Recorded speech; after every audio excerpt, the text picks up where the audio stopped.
Ancient technologies. Making stone vases. The idea is, did ancient humans use machines, or did they make the stone stuff by hand? All of it's possible. That's the thing. You can do things by hand. Things you can do things the hard way. Yes, anything is possible. But because anything is possible, that also means using technology is possible. And here's the thing: you have to understand what technology is, because when you use the word technology, people like to think smartphones and computers and stuff, power tools. Now understand that technology is a way of saying the method of using a technique in a device type of mechanic. So, for example, it would be like a hammer is low tech, right? A hammer is a hammer. You use it and hammers things. If you add power to it, like a power source, like electricity, like electric motor, then it becomes a power hammer. So then you can still hammer, but at least you're not using human power, which is your arms that you use in moments, right? Using the electrical power, the magnetic power of the electric motors to power the power drill. But you can also use air to power a power hammer. You use water, right? Hydraulics, liquid, to power it. You use gas, like steam. You can use like a steam engine. So and there's other things you can potentially do. You could probably use like heat and cold temperatures, and many other things. The thing is, you can power it. You can use something to make it do the hammering, and the hammering is the technique, right? So technology is the technique in chemical, electrical, and mechanical, right? Like I said, electrical, chemical, and mechanical form. That's what technology is. It's just those things. So, like chemistry is technology. That's enough examples of what technology is. So let's just showcase some of the ancient technologies that could have been used, right? So the main thing is a water wheel. There's people who still use it now. Water wheel, right? Water exists in ancient times, and so would a water, so would the wheel, right? And then a depiction of the water wheel, which is right here. So there's a water wheel back there. You see the kids sliding down, people sliding down.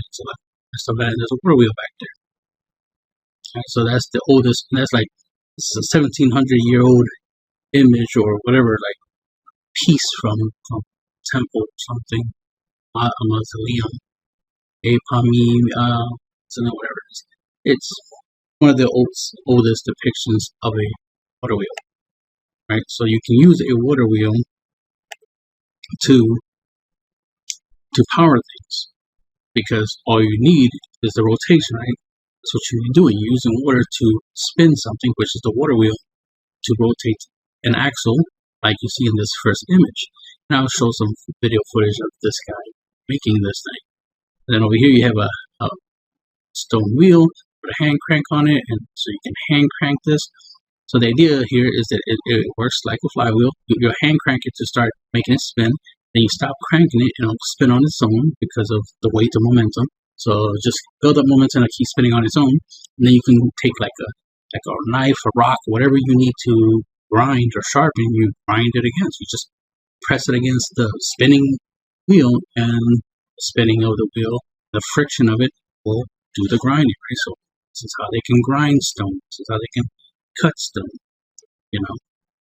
Over here you see that this has a chain, a hand crank, and stuff like that.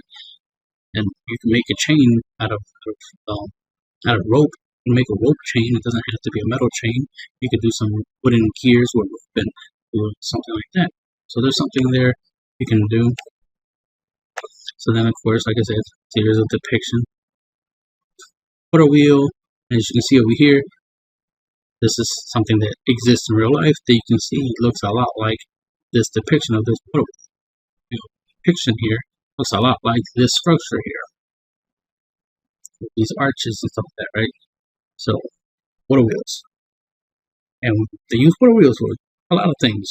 You can use the water wheel, right, to connect it and create like some gear system so that you can spin and grind stuff. You can grind grain or whatever you need to grind. But our goal is to obviously make pottery in a lathe format. So then you'll need something similar to this. Just to see this guy, he made his own flywheel, a pottery wheel, so that we could do his pottery. But he could put tie a stone to this, and he could just chisel away or grind away or whatever you want to do to make a vase. So you can make a vase on that if you want to. And then yes, there's this stuff in the museum, and there's this depiction essentially of this tool here, where yeah, they could have stuff like this, and it's not like it's impossible for stuff like this to have to exist. It's like yeah, they could use something like this. This is still technology. It doesn't have to be made of top tier metal, titanium, plastic, nylon. It doesn't have to be made of the same materials that we use now for this to be technology, for this to be, you know, a tool, a powered tool. Now this is not powered because it's human power, so it's not a powered tool. But they could use, like I said, a water wheel to do what this does, to power this little tool. Right? They just have to reconfigure it. But it's the same principle, because the whole idea is just to make this shaft right here rotate. All you have to do is, instead of doing this, what they could do is, it's just like in the other image. I exit out the image, but where the dude had, you know, water wheel, and the shaft was spinning the grinding wheel. All you have to do is change that and put this tip over here, so that way it can bore, and all you have to do is push the stone towards the drill bit, essentially, and drill a hole. Right? So instead of being vertical, it'd be horizontal. So horizontally, be making this, it would be making that hole in there, right? And then, like I said, drill bit, make holes right here on the sides, and all that good stuff. And then, like I said, grinding, so that you can put this vase, this rock, against the grinder, right? The grinding stone that's attached to a wheel. Let me show some footage so you can see the guy in action. So here's him building it. Right? So it's putting it. He made that out of concrete. So he's shaving it, trying to make it smooth. So he's tying it down. So that's pretty cool. He tied it to connect it. And he's going to set up the water, so that water turns the wheel. Now he has a grinding wheel. He has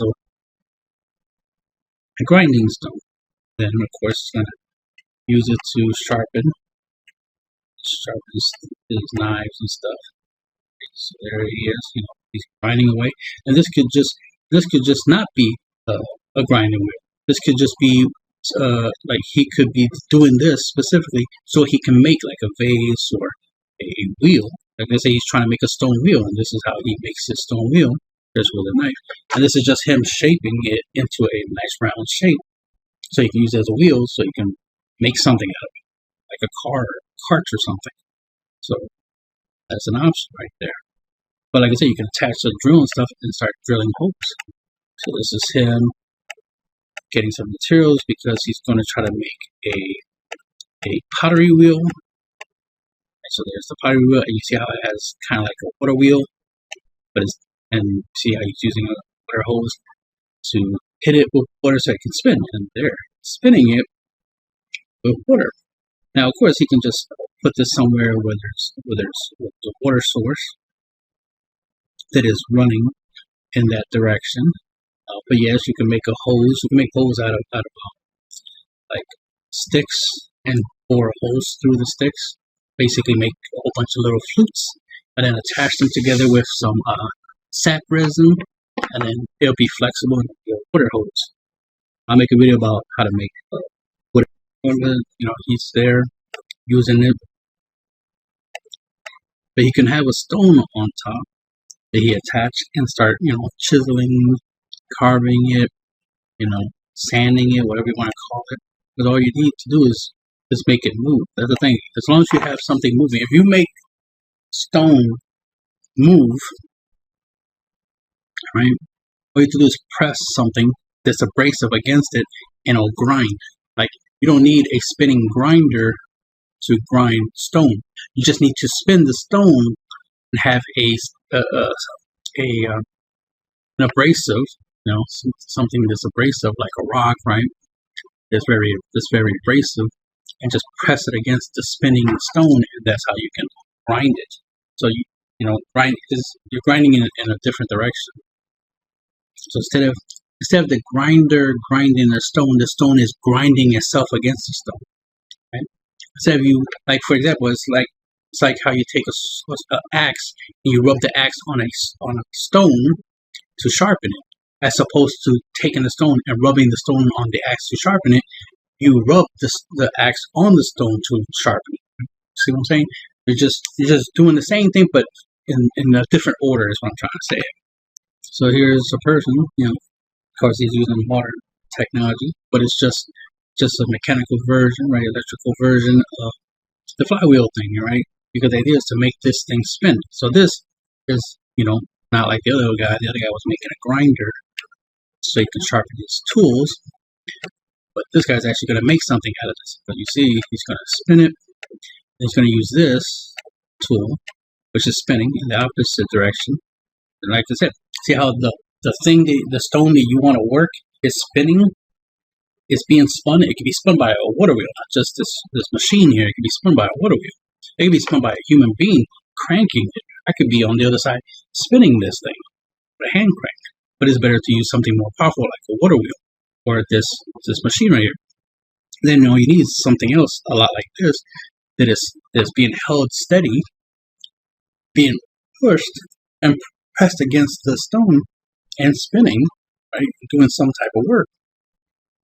You notice that the big stone is spinning, way slower than the cutting blade.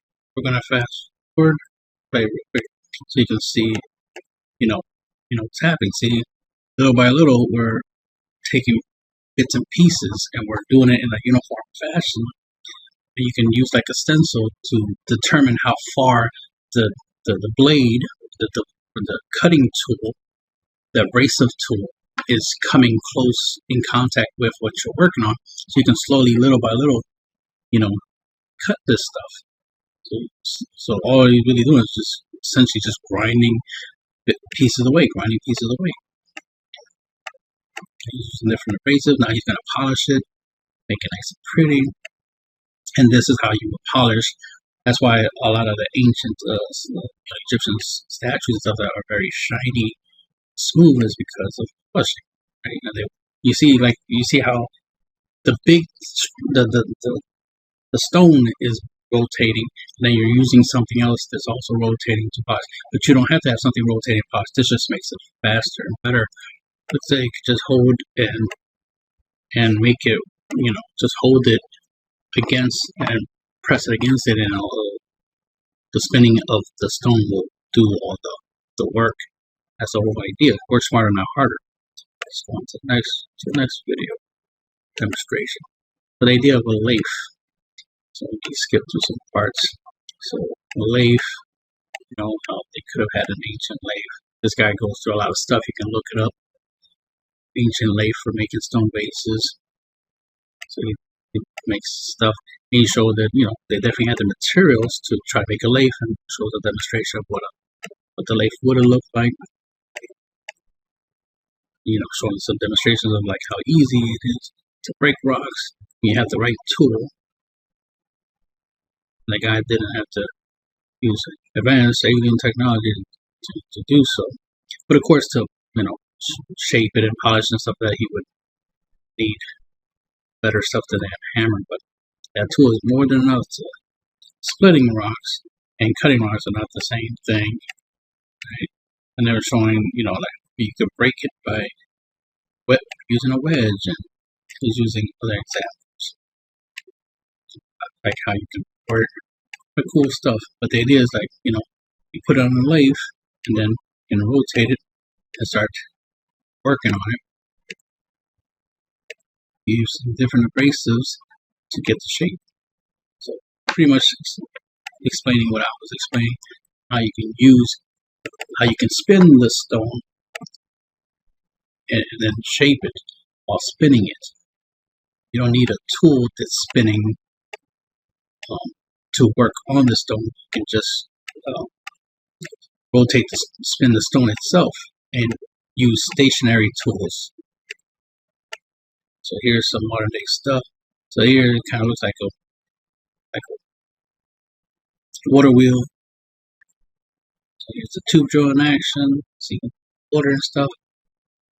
And using a water wheel, you can obviously have the water you need. So you see rotation or tube drag. Yay, consistency. And I can have something just like that. Literally something spinning water, spinning a water wheel, and the water's coming down to help, for lubrication, and it could be moving on an overhead, something that's holding it up. It could create stuff like this. This could be made of wood and stone and stuff like that. It could make a forklift and do stuff like this. And there's all your tube cores. Your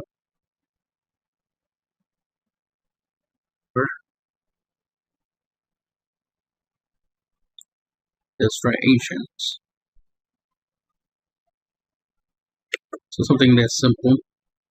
Then of course they make some holes in it. Make the machines this place for that. So just rotating the stone itself and then just pressing something against it that's either is rotating or stationary. It's both cut and make shapes. Right? There's a top. Smarter, not harder. See, what they're making here is a rice cooker. See, they're going to bore, so they're going to make an indentation. It's going to be like a bowl shape. See? Knock that little piece off. Then, of course, they're going to polish it.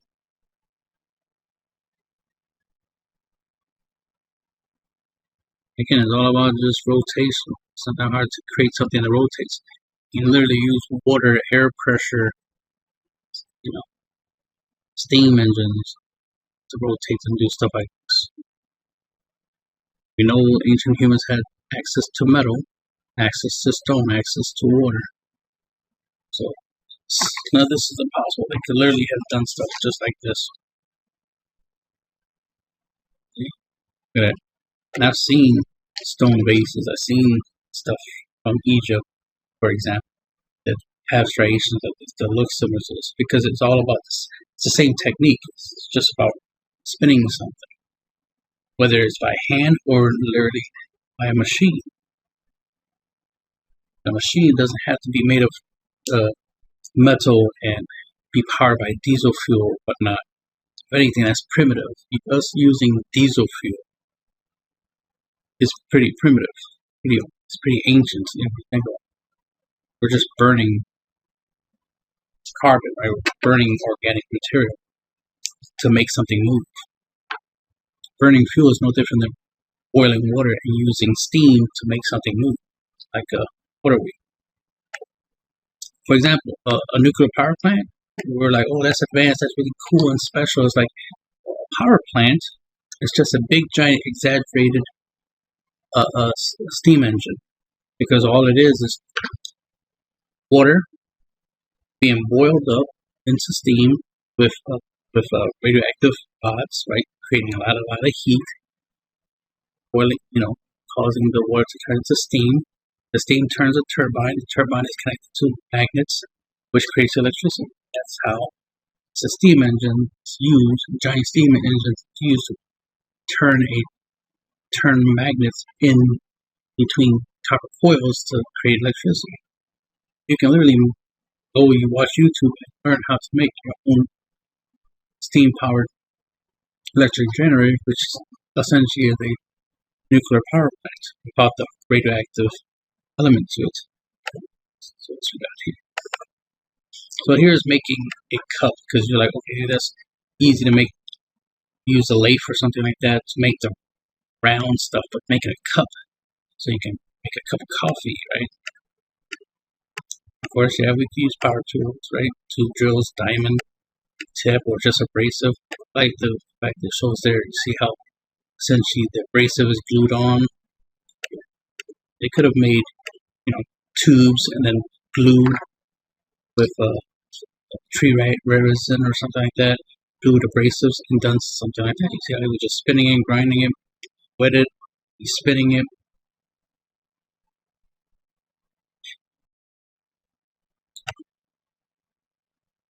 And this could be powered by water, by being pushed by pressure from air, right? Or it could be the opposite, using water to create compressed air. And I'll make videos about that on how to make compressed air with water, and vice versa. So you can power these ancient power tools, right? Because the methods we use now can have been done and made in ancient times without specifically it being made of metal. But they did have metal, so it can be done. But they didn't have to make things out of metal. They could make it out of any material. Wood, stone, which is their favorite material to use because it lasts longer, right? And it's environmentally friendly. I just love data. And the funny thing is, right now in modern day times, we're trying to go green. We're trying to make things out of organic materials, out of stone, so it lasts long, out of plants, and out of water. And we're trying. The funny thing is, we're trying to go backwards and do what ancient humans used to do, which was use nature to make stuff instead of trying to create artificial stuff like plastic and whatnot, and then be like, okay, plastic was a bad idea. It's polluting the world. We should have used stone materials. We should have used wood. We should have come up with a way to 3D print with wood instead of 3D printing with plastic, for example, because we can't recycle it. So you see he's using, tool that spins to help him break some pieces off. Again, the tool doesn't have to be hand tool. It could have been, a water-powered, air-powered blade tool that's spinning. And the tool could be stone. The tool doesn't, again, like I said, doesn't have to be metal. It just has to be this shape, make it rotate, and make it abrasive, which wouldn't be too hard to do because sand is abrasive. Crystals are abrasive. And you can glue it. So you see he's going to make that. So let's skip through some parts. So of course he's making a lot of holes in it, polishing it, cutting it, grinding it, so that we can get all the pieces in there. And it's now going to polish it. Of course you can go on YouTube and look up some videos on how to do stuff like this. And that's the thing, you can learn how to do this stuff yourself, especially watching these videos. Let's see. Finished product. Polishing good. That's what it looks like. Until next video. Ironically, this video is showing primitive. It's basically showing how, to take this rock. They're going to hit it with rocks, flints and stuff. You can watch it on YouTube. You can see how they created a machine out of wood and stone. So you see right there, it's just wood, stone. I see some rope in there. Yep, there's some rope right there. You see how they're rotating it, and by rotating it, you see that the rocks here on the side being held up by the wood. That's the abrasive. That's what's rubbing. So by turning it and pushing down, you're rubbing the stone against stone.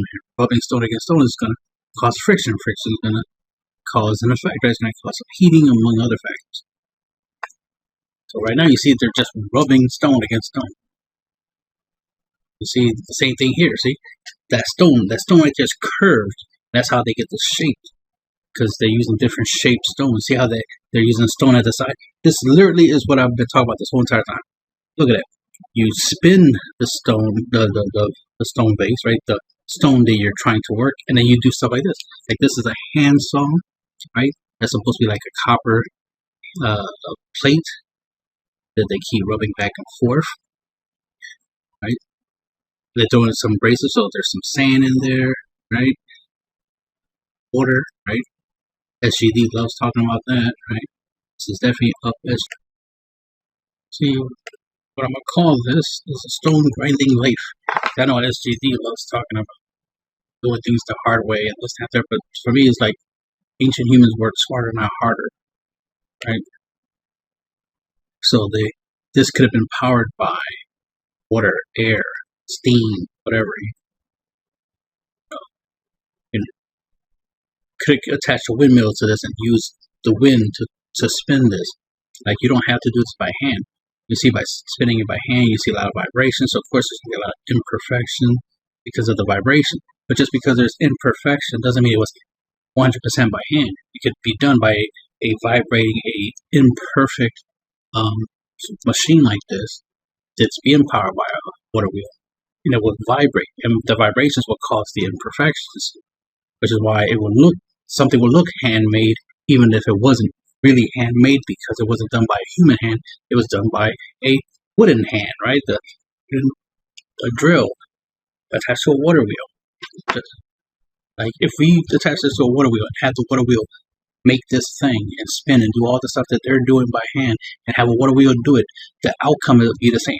If we had somebody making the vase by hand, somebody else using a water wheel, the end results, both vases will look the same because the process is the same. The only difference is what, and like I said, you'll get the same results. And like right here, you gotta have tools. This wasn't this is definitely not copper hammers. Copper chisels and hammers. Clearly, you see it's a whole bunch of rocks, right? Bunch of abrasives, bunch of sticks, spinning, rotating, a lot of rocks rubbing on rocks, a lot of abrasive, a lot of grinding. So it's more grinding than chiseling. Right? Of course, they got to do the holes. So see, there you go, right? You see how they're doing a bow drill thing, but this can be powered by a water wheel. You don't got to do that by hand. It's one way of doing it, but you see how they have to have this specific mechanism, and then of course a little bit of polishing and whatnot. But you can see that they just needed to just spin the thing, right? Have it grind, because you're just grinding it into the shape, not really cutting or chiseling. Now, cutting and chiseling, right? If you chiseled, it will help you get rid of most of the bulk. But when you want to do fine and thin shapes and stuff, you got to grind to get those thin shapes. You can't hammer it. You can't chisel it because you'll literally break it. And I've seen somebody using like a chisel trying to make something, and then they broke it. And then it's like, whoop. That proves that you don't make the little handles by chiseling. You make it by grinding. And then you make the holes not by chiseling, but by drilling. Which is done easier if you have like a water wheel, some type of power source, some way of making movement, rotation movement, rotary movement, so you can rotate stuff. That's the videos I have, so that'll be the end of this video. Any questions, leave it in comments below.